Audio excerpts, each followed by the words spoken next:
ఏ పాప మెరుగని ఓ పావనామూర్తి పాప విమోచకుండా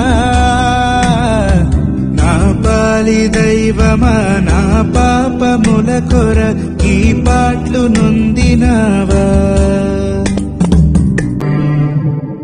ముళ్ళతో కిరీటమల్లిని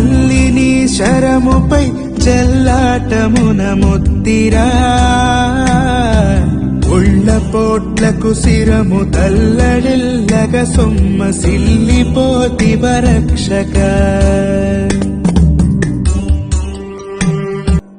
కలువరి గిరిదనుక సిలువ మోయలేక కలవరము నొందినావా సిలువనీతో మోయ తలువల వేరొకని తోడుగా నిచ్చినారా